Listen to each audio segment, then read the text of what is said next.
Father, Mother, what happened? Rushing to the hospital, I was shocked to learn that my sister-in-law had been transported to the emergency room and was undergoing surgery. Maggie, I'm sorry to have startled you. You must be surprised. Not at all. Is she going to be okay?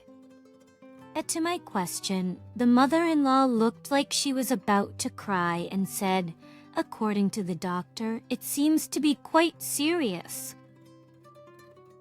As I muttered serious, how did this happen? But it seems she managed to pull through. So that's a relief for now. For a while, the three of us shared our emotions and shed tears. It's unclear how long this situation lasted.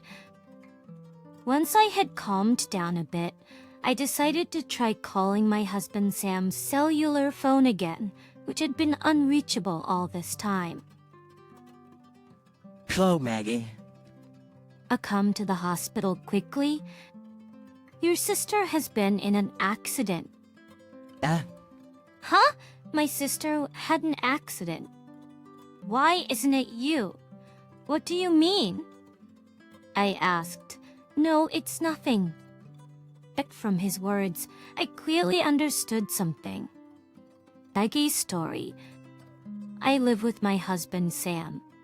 We met through mutual friends and got married 3 years ago. Since we haven't had children yet, I am still working. As the 3 years have passed since our marriage, the people around us have started to ask more frequently, when will you have children? The friends who married around the same time have also talked about being stressed by their mothers-in-law, telling them they want grandchildren soon. However, my in-laws were different.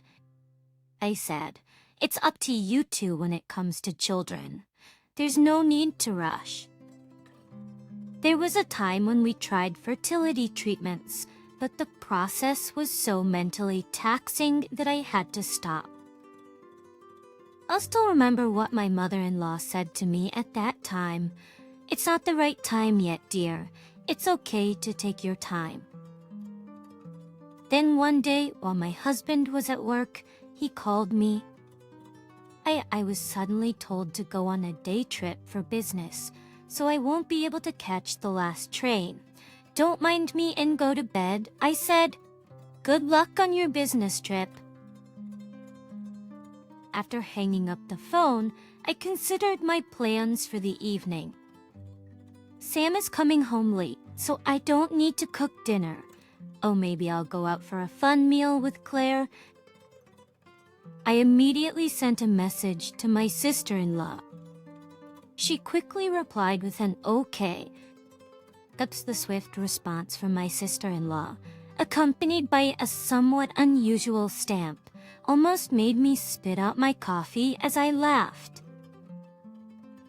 That night, my sister-in-law and I decided to go to a well-regarded local pub. Surrounded by delicious food and a cozy atmosphere, we had a great time. Our stomachs hurt from laughing too much, but it was a wonderful night. Spending time with my familiar sister-in-law was a calm happiness for me. Oh no, look at the time. It's still a weekday, so we should probably leave soon. Plus over 3 hours had passed since we entered the pub. And surprised at the time, I hurriedly began to prepare to leave. It's about time for Sam to come home, so you should probably be at home before that, my sister-in-law said with a smile. We promised to meet again at our parting and we headed home. Although I hurried back, my husband had not yet come home. I just made it in time. I frantically finished up my chores and took a shower. After getting ready for tomorrow, I glanced at the clock and it was already past midnight. He said he might not make the last train. I have work tomorrow, so I should go to bed. Sorry, Sam. I left a note on the desk and headed to bed. Not used to drinking much, I fell asleep as soon as I got into bed. After a while, something woke me up. It was my cellular phone ringing by my pillow. Bleary-eyed, I looked at the clock, and it was just after 1 a.m. My husband had not yet returned home. Who could it be at this late hour? I hurriedly grabbed my phone and checked the screen. My husband's name was on display. Sam, what's wrong? But despite my repeated queries, there was no reply from my husband. The call continued, but he seemed unaware he had called me. As in SIL, all I could hear was noise. Assuming he had called by mistake, I was about to end the call. Just then, faint voices of a conversation mixed with the noise reached my ears. Listening closely, I could tell it was a man and a woman, although I couldn't make out what they were saying. I listened quietly for a while. Then I heard the woman's voice. Was it okay to lie about going on a business trip? But I'm really happy we could meet today. The woman's voice was merry, and I could hear laughter. At that moment, a wave of anxiety washed over me. This was because my husband, Sam, had a history of infidelity. It happened during the first year of our marriage, and the other woman was his ex-girlfriend. My husband, who is not good at hiding things, tried to cover up the affair but was quickly found out. I grew suspicious of his strange behavior, and while he was asleep, checked his cell phone and found evidence of the affair. I confided in my sister-in-law about this issue. Later, my husband was made to sit down in front of his parents and received a lengthy lecture. He was also made to write a letter of apology to me and apologized tearfully. Being his behavior, I made him promise never to cheat again and ultimately forgave him. But despite the memory of the affair with his ex-girlfriend resurfacing, causing me unease, I kept quiet for the time being. A few days later, I was enjoying a peaceful moment at home when suddenly my sister-in-law, Claire, came to the house unexpectedly. "Sis, it's a bit sudden, but could I borrow your car?" I handed her the keys as usual without any suspicion. That evening, I felt anxious because Claire, who was supposed to return by car in the evening, hadn't come home yet. When I looked at the clock, it was already past 8 p.m. Where could she have gone? Driven by anxiety, I tried calling my sister-in-law several times, but couldn't get through. Could something have happened? I waited anxiously for a call from my sister-in-law, checking my phone repeatedly. After a while, a call finally came from my sister-in-law's cellular phone. I hurried to answer it. "Claire, is something wrong?" That wasn't my sister-in-law on the other end. It was my mother-in-law. "Mother, isn't this Claire's phone?" When I asked, my mother-in-law replied with tears. "Claire has been in a traffic accident. I'm calling from the hospital." "What?" I exclaimed. "Which hospital is it?" After hanging up the phone, I immediately started preparing to leave. I tried calling my husband's cell, but he didn't respond. Wanting to inform him about my sister-in-law's situation as soon as possible, I sent a text. However, there was no reply for a while, and the texts weren't read either, which made me even more anxious. He'll surely call back once he sees the message. Thinking this, I rushed to the hospital where my sister-in-law had been taken. Upon arrival at the hospital, my sister-in-law was indeed in the midst of surgery. I ran up to the front of the surgery room where my in-laws were holding each other's hands, looking worried. "Father, Mother, what happened?" I ran up to the two of them. "Maggie, I'm sorry to have startled you. You must be surprised." Not at all. "That's quite wise. She going to be okay?" According to the doctor, it's quite serious. "Serious? How did this happen?" Maggie, is Sam still at work? "I haven't been able to contact him yet. I did send a text, but he hasn't replied yet." I took out my phone from my bag and checked the text, but it still wasn't read. Where could that guy be at a time like this? The father-in-law muttered to himself, frustrated. "Excivorms, are you the patient's family?" August.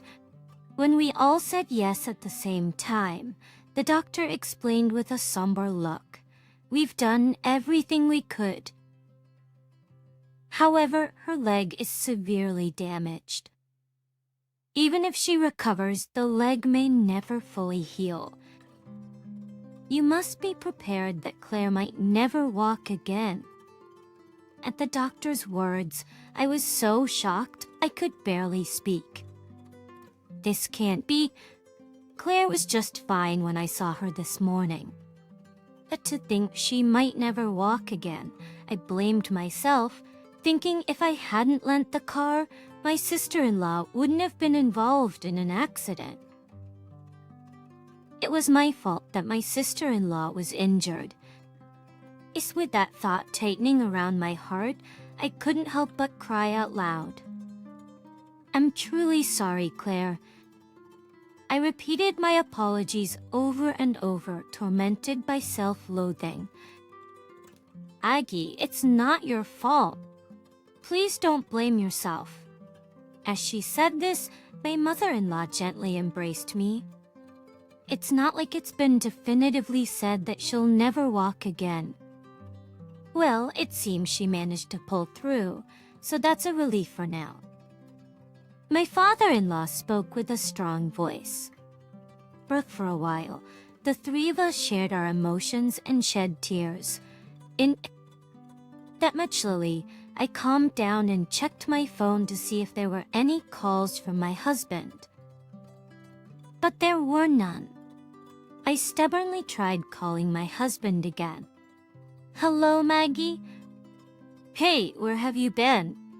Do you know how many times I've called? And you haven't responded to any of my texts." I couldn't contain my anger and confronted my husband. "Calm down. I have my sword in my bag, and I just noticed the calls." "What's the matter? Is it urgent?" I explained the situation to my husband calmly.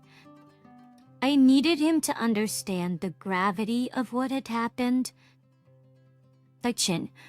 "Well, Claire had an accident. Why wasn't it you?" I was perplexed by his words over the phone. "What do you mean, why wasn't it you? What's that supposed to mean?" I didn't miss my husband's remark. "What do you mean by that?" I pressed my husband for an explanation. "Nothing. I just meant I'm glad it wasn't you in the accident, or something like that." My husband's words seemed like an attempt to cover up his previous statement, which only increased my suspicions. And the past, filled with deceit, began to resurface. I've been betrayed again. The next day, due to my husband's strange behavior, I suspected something was wrong with the car. After the affair he had before, I had no choice but to be cautious. I tried to find proof by checking the car's dash cam. switched. In fact, since the last affair, I had changed our dash cam to one that could record inside the car as well. My husband, blissfully unaware of this, and there, clearly recorded on the dash cam, was the evidence of his affair. It seemed that my husband had been meeting with a junior employee from his company. Moreover, it turned out that my husband and his mistress were planning to defraud me of my life insurance. They had tampered with my car to stage an accident, which boiled up from the depths of my heart. I confronted my husband with this evidence to bring the truth to light. It's a misunderstanding, just a play on words. My husband tried desperately to make excuses. Like the conversation between the two was clearly recorded on the dash cam. Excuses are useless. At my words, my husband hurriedly began to make more excuses. It's really a misunderstanding. You understand, right? No matter how much my husband insisted it was a misunderstanding, he had a past of infidelity. I could never accept the excuses of someone who had once destroyed my trust. At that time, my father-in-law, who was checking the dash cam with me, began to furiously reprimand my husband. Do you understand what you have been doing is a complete crime? His hands were trembling, yet my husband was trying everything to deceive his way out of it. I see, so you insist you're not involved in this accident. In that case, I'll submit this dash cam as evidence to the police. Hearing the word police, my husband became frightened and begged me. Please don't do that. I'll apologize. I may be pleased. The person you should be apologizing to isn't me. I mean, it's Claire. I know you've ruined the life of the sweet sister who admired you so much. I will resent you for the rest of my life. You and your mistress will take full responsibility. I lashed out at my husband. Then I decided to submit the dash cam video to the police. At first, my sister-in-law's accident was treated as just an accident. But police investigations revealed the tires were tampered. This proved my husband had tampered with my car. Afterward, my husband and his mistress were arrested for attempted murder. My in-laws decided to disown my husband. I decided to prepare for divorce. The divorce from my husband was soon finalized. I moved into an apartment close to my work, ending the cohabitation with my ex-husband. He was arrested for attempted murder, but I have not gone to see him in prison. I believe I will never see my ex-husband again. My ex-husband, who was disowned by the in-laws, paid a steep price for his infidelity. Months later, my sister-in-law was discharged from the hospital, overcoming the painful rehabilitation, and started to walk on her own bit by bit. Seeing the smile return to her once downtrodden face and watching her step towards a brighter future filled me with joy. I still felt partly responsible for my sister-in-law's accident, which was a result of my husband's conspiracy with his mistress. If only I had left my husband at the first sign of infidelity. If only I hadn't let my sister-in-law drive that day.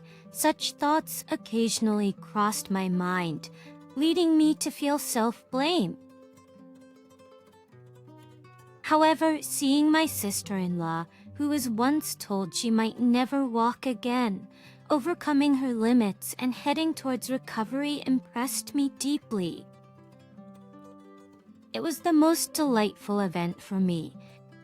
She was strong, positive, and never gave up. While there was no longer a bond with my ex-husband, I still kept the connection with my in-laws. Soon, I have plans to go on a trip with them to celebrate my sister-in-law's discharge, and I'm determined to support her until she can walk to her favorite places on her own feet and will continue to watch over her.